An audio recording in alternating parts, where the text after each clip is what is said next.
Señora Presidenta Ejecutiva de Salud, expresar a usted un cordial saludo a nombre de los miembros de la Comisión de Salud y Población, pero principalmente a nombre de los millones de asegurados y empleadores que esperan con atención esta oportunidad.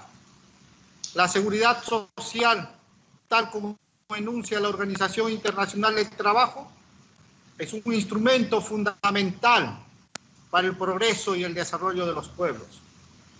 Los seguros sociales se distinguen de los seguros privados en que se constituyen en torno a un pacto social basado en principios de solidaridad relacionados a diferencias en ingresos y en vulnerabilidad. A pesar de que Salud está entre los 5 empresas más grandes del Perú, con los ingresos que recibe, el servicio que brinda es deficiente del maltrato al paciente y sus problemas administrativos son muy grandes. Salud tiene graves deficiencias de infraestructura, de equipamiento y un frecuente desabastecimiento en la dotación de medicamentos. Las quejas más recurrentes están referidas a las largas esperas para obtener citas con médicos especialistas, a la dificultad de obtener a tiempo para facilitar un tratamiento. Estos hechos frustran a los asegurados que recurren a los proveedores, pagando de su propio bolsillo, a pesar de tener formalmente el derecho a recibir los servicios de salud. Por otro lado, las deudas de empresas que se tienen con salud superan los 2.500 millones de soles, siendo el 70% de estas compañías pertenecientes al sector privado y el 30% al sector público. Sin embargo, hasta ahora no conocemos qué medidas y qué resultados está adoptando para recuperar dicho monto adeudado. Muchos expertos señalan que es inevitable una reorganización para superar la crisis que enfrenta Salud. El seguro cambia o colapsa. Esta es una realidad. ¿Resultará pertinente romper la dependencia de Salud al FONAVE, que restringe el manejo autónomo de sus recursos? Es necesario descentralizar y desburocratizar la administración, pues las decisiones que se toman en Lima, donde existen más de 50 gerencias y tras ello una frondosa burocracia, no responde a las necesidades de un país diverso y pluricultural. Pero lo más importante, resulta indispensable el cambiar el modelo de atención y la organización de las redes prestacionales de salud, con un Estado que no atiende a estas demandas y con instituciones que adeudan cada vez que quieren. Los más perjudicados son los asegurados. Con la sinceridad que me amerita la ocasión, estamos indignados por cómo Salud afronta esta pandemia. Creemos que no se justifica un excesivo gasto en publicidad, contratación de personal de confianza cuestionado, falta de pago a proveedores, tercerizaciones por doquier. Son temas que deben ser esclarecidos públicamente y en su debido momento. En esta coyuntura de emergencia no se tienen suficientes equipos de protección personal y ventiladores mecánicos. Los hospitales están colapsando. El Hospital Negreiros, a punto de ser abandonado. En esa misma línea están los hospitales Almanzor Aguinaga de Lambayeque, el Hospital 3 de Iquitos, el Hospital 3 de Emergencia Grau, el emblemático Hospital Revaliati, por mencionar algunos a nivel nacional.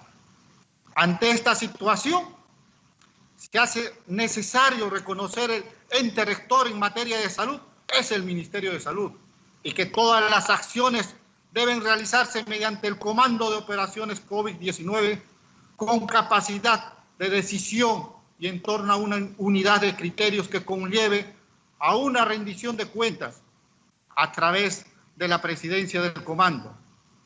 Termino mi intervención, señores miembros de las diferentes comisiones, haciendo un eco al pedido de muchos cuerpos médicos, SINANSOF, FESCUD, SINES, y otras agremiaciones de no dejar expuestos ni maltratar a los trabajadores, más bien incrementar los esfuerzos para incentivar su heroica labor, habilitando mecanismos para el reconocimiento de sus derechos ganados.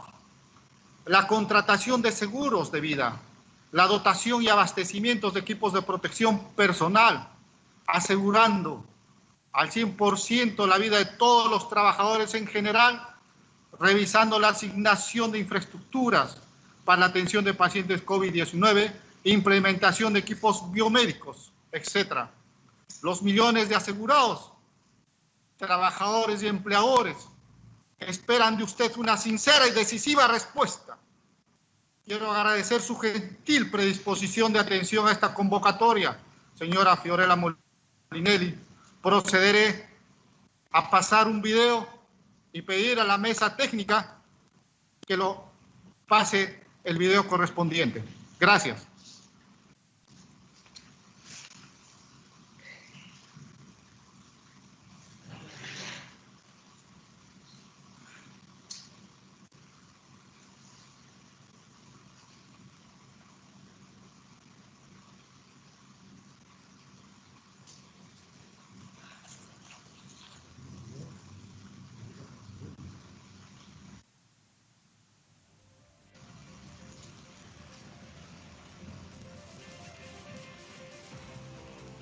Secretaría Técnica, por favor, el video.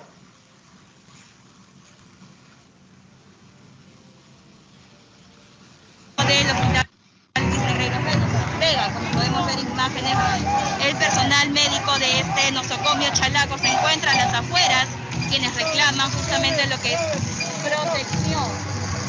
También en estos momentos hemos visto de que ha llegado una tanqueta del ejército y la verdad la protesta que está realizando el personal médico es pacífica, no es violenta. Nuestro sistema de salud no funciona desde hace tiempo. Nosotros acá como personal de salud tenemos toda la voluntad de brindar a nuestro pueblo el mejor servicio de salud.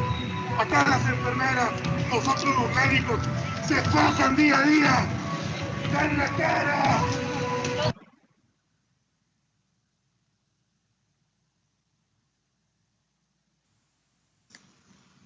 Gracias, muy amable. Voy a pasar a las preguntas que hicieron todos los miembros de la Comisión de Salud y Población. Señora Presidenta Ejecutiva de Salud, ¿cuál es el nivel actual de abastecimiento de insumos y material de protección de nuestro personal asistencial a nivel nacional, en especial las regiones donde el personal médico y asistencial han resultado gravemente afectados?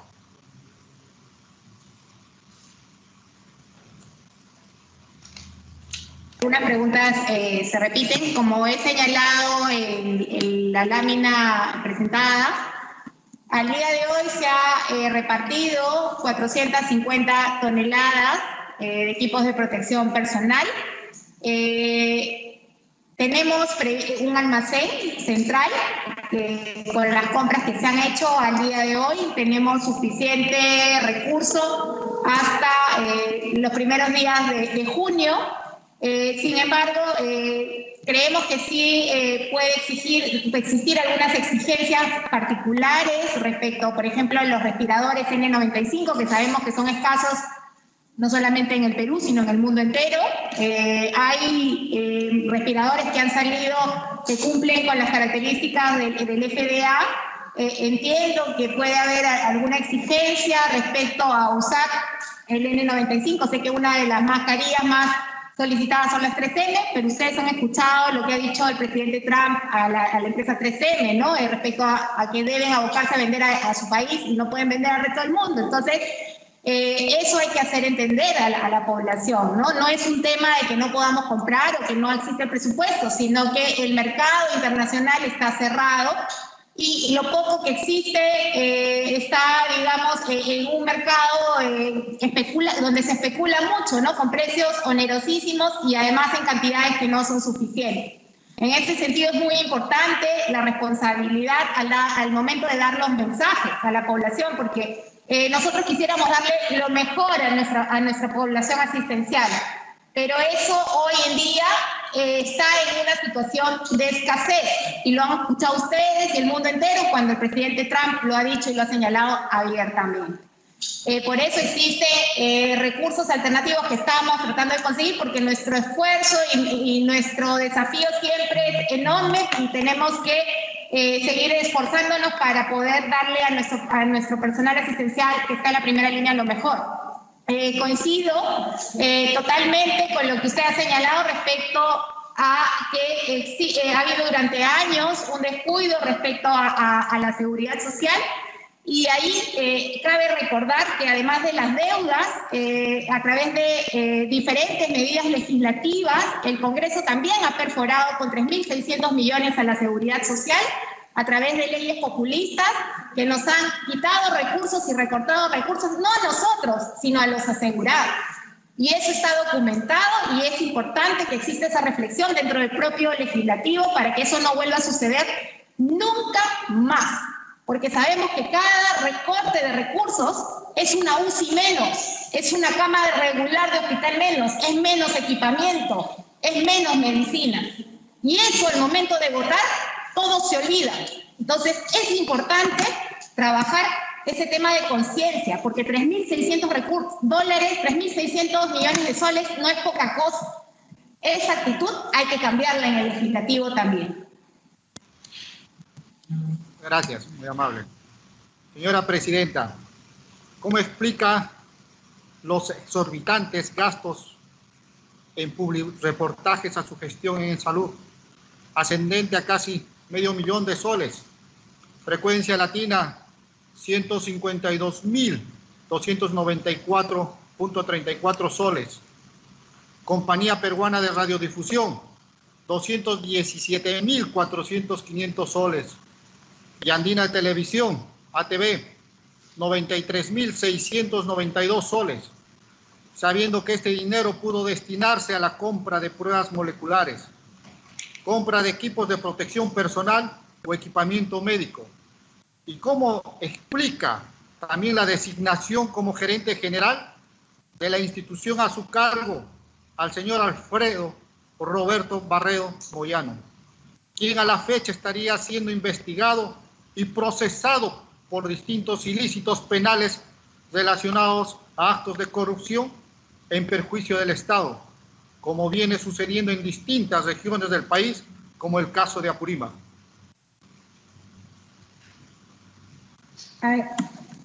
Es importante señalar que a la fecha nosotros tenemos un presupuesto aprobado, el tema de publicidad, que es bastante austero en relación a años anteriores que se destinaban ingentes recursos para publicidad.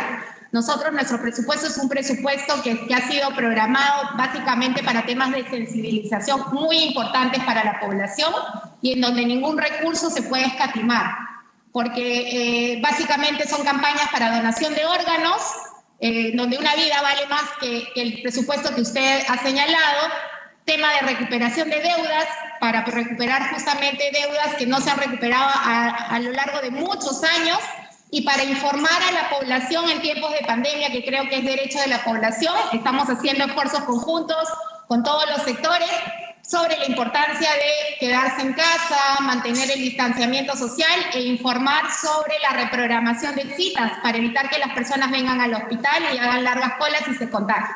Eso no tiene precio ni en el Perú ni en el mundo entero. Entonces, eso es un recurso bastante, digamos, pequeño el que se ha destinado, pero creemos que los aportes y el impacto es lo suficientemente grande y no vamos a escatimar ningún esfuerzo cuando se trate de cuidar y de informar bien a nuestra población. En relación a las demandas que señala respecto al personal de la alta dirección, son temas que están en investigación, pero sí le puedo precisar que cuando hubo cambio de gobierno, todo el tema de las APPs fueron cuestionadas por el gobierno entrante, básicamente lo que se refiere a la construcción de lo que hoy es un modelo en el sistema de seguridad social y la construcción de hospitales no solamente en el Perú y en el mundo. Nosotros contamos con los 2 únicos hospitales bata blanca, que son Barton y Kelly, y un sistema logístico que hoy recién se está tratando de replicar a nivel nacional en todas las redes integradas, que es el sistema de distribución y almacenamiento de medicamentos. Esas denuncias se hicieron a raíz de un cambio de gestión, un cambio de gobierno, sin embargo vienen siendo investigadas y estoy segura que esos temas ya han sido incluso declaradas en sobreseguimiento en 2 instancias y quedará esclarecida. Hoy nadie duda de que esos modelos de APPs son exitosos y son un modelo a replicarse en el mundo. Y si eso tiene un costo para los funcionarios públicos, hay que asumirlos, hay que dejar que se investigue y se cerrarán en las debidas instancias correspondientes. Gracias. Quiero recordar que todas las preguntas son las recepcionadas por las diferentes bancadas de la Comisión de Salud y Población. La siguiente pregunta. ¿Por qué razones se viene contratando a los trabajadores de salud por el periodo de un mes con el régimen CAS 1057, considerando que nos encontramos en estado de emergencia y con el riesgo de contagio inminente? De igual forma, se solicita que el personal en el régimen CAS se deben pasar a la modalidad 728. Gracias. En el ámbito del Congreso, ¿no? Es una ley y hay que respetarla. Justamente usted ha señalado que es una ley la que establece eso, entonces creo que queda como tarea para ustedes poder establecer. Nosotros solamente nos abocamos a cumplir lo que está en la normativa escrita. Gracias. La brecha de infraestructura, equipamiento y recursos humanos son históricamente grandes en salud. También es sabido que cualquier iniciativa en recoger estas brechas conlleva a un formato económico muy importante, de acuerdo a sus funciones. Usted debe proponer al Consejo Directivo proyectos de ley, decretos legislativos, decretos supremos y resoluciones supremas en el ámbito de la competencia de salud. La pregunta es, ¿qué proyectos de ley ha propuesto usted al Consejo Directivo? ¿Cuáles son las medidas que necesita del Congreso para eliminar brechas antes detalladas y podamos brindar un servicio oportuno de calidad y calidez a los asegurados? ¿A cuánto asciende la disponibilidad económica de salud y cuánto le debe el Estado a la fecha? ¿Existe algún plan de recuperación de ese dinero? En el Congreso pasado se trabajaron una serie de reformas, una ley ómnibus con propuestas de mejora para la seguridad social. Lamentablemente, ninguna de ellas pudo ser aprobada en votación ya de todo el Congreso. Sin embargo, hay algunos temas que ha ido avanzando el Ejecutivo muy importantes para la seguridad social, como son la homologación de aportes, básicamente para corregir las medidas populistas que en su oportunidad se vieron afectando a la seguridad social, con la perforación de normas que nos quitaron alrededor de 3.600 millones de soles, además de un marco especial para poder recuperar deudas. Una de las medidas, por ejemplo, ha sido homologar el aporte que viene de la planilla CAS, que ha mejorado del 30% al 45% del aporte. Esa ha sido una medida importante que nos va a permitir obtener un poco más de recursos. Otra medida importante fue la facilidad para acogerse a fraccionamiento de deuda para las pequeñas y medianas empresas. Sin embargo, esta medida, por la coyuntura, ha quedado suspendida y seguramente se retomará más adelante. Y así existen una serie de medidas y proyectos para mejorar el tema de la donación de órganos que han sido alcanzados en su oportunidad y que volveremos a alcanzar a este Congreso a fin de trabajar y unir esfuerzos conjuntos para trabajar en pro de la seguridad social. El presupuesto hoy de la seguridad social está alrededor de los 12.000 millones de soles. Sin embargo, ese presupuesto habrá que estudiarlo, habrá que replantearlo, porque habrá seguramente un impacto derivado de la suspensión perfecta de labores y de las propias empresas que reduzcan personal, y sin duda eso va a llevar a que tengamos que mirar a la seguridad social de una manera distinta.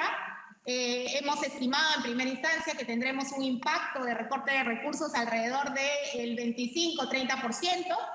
Y ese es un tema que tenemos que ir analizando mes a mes, semana a semana, porque lo que no podemos poner en juego es la atención y la salud de las personas.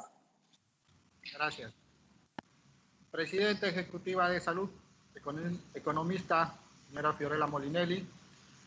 En los últimos días estamos experimentando el desborde y propagación de la pandemia del COVID-19 en nuestro país.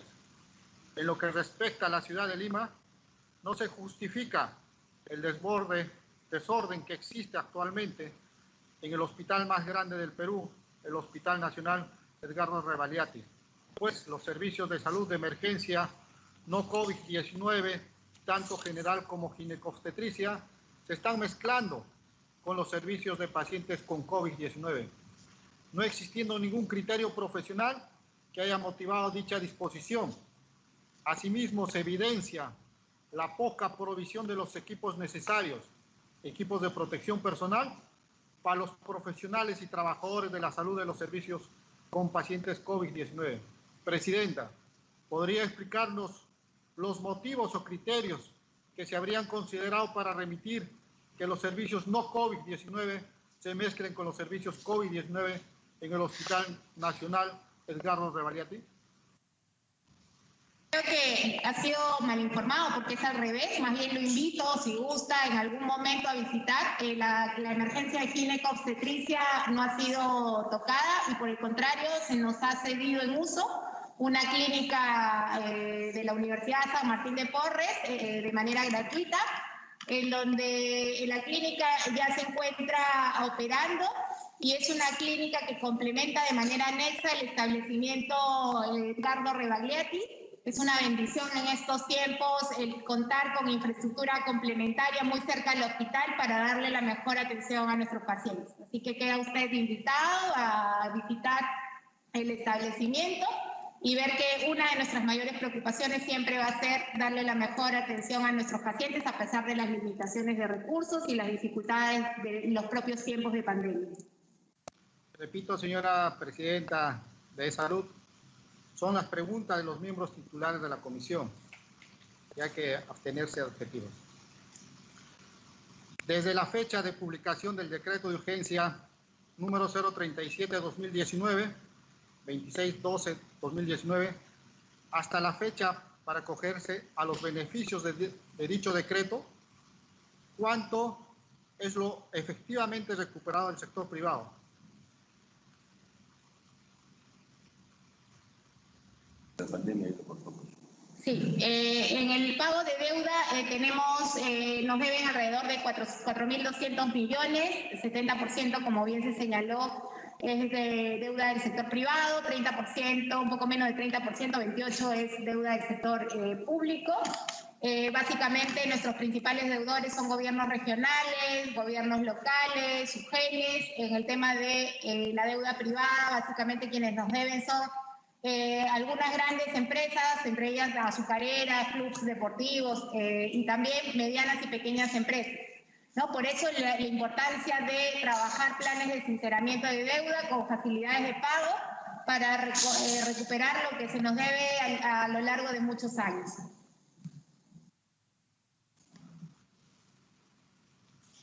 Gracias. Los profesionales de la salud en E-Salud se quejan de la alimentación baja en calidad proteico-calórica para turnos de guardia de 12 y 24 horas.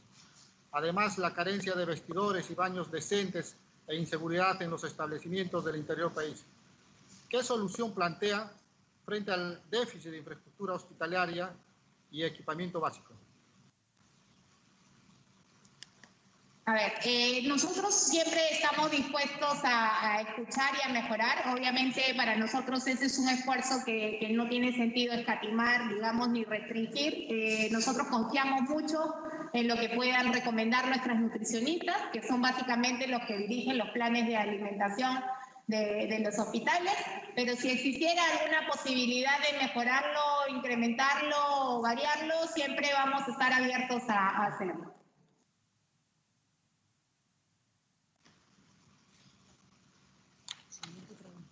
Gracias. La siguiente pregunta.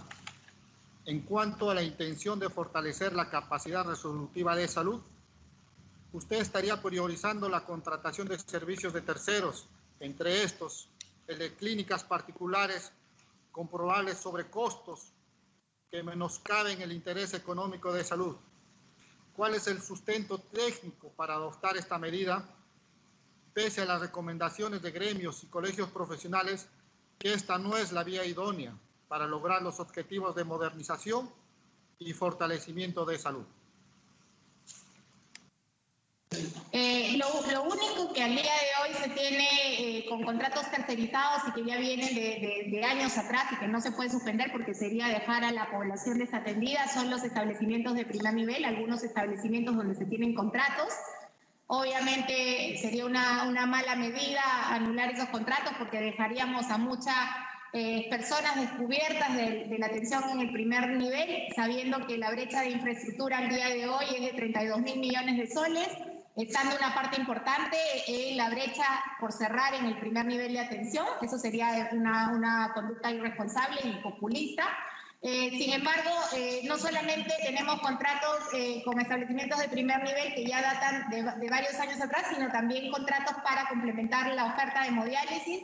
Ustedes mismos son los que siempre, digamos, hacen este llamado porque no existe suficiente oferta de hemodiálisis, no solamente en Lima, sino en todas las regiones. Entonces, son servicios que por su naturaleza no se pueden suspender y no haremos ni escatimaremos esfuerzos ni presupuesto cuando se trate de mejorar los servicios de atención de salud a nuestros pacientes.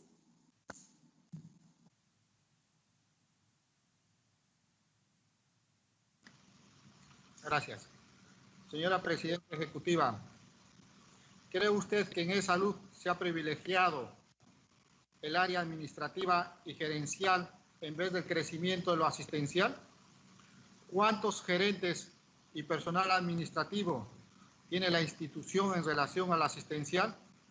¿Esto cumple con los estándares internacionales? Del total de recurso humano, básicamente la proporción es 87% recurso asistencial, 13% recurso administrativo. Obviamente, si no dimensionamos bien las cosas, podría parecer en número absoluto un número grande, ¿no?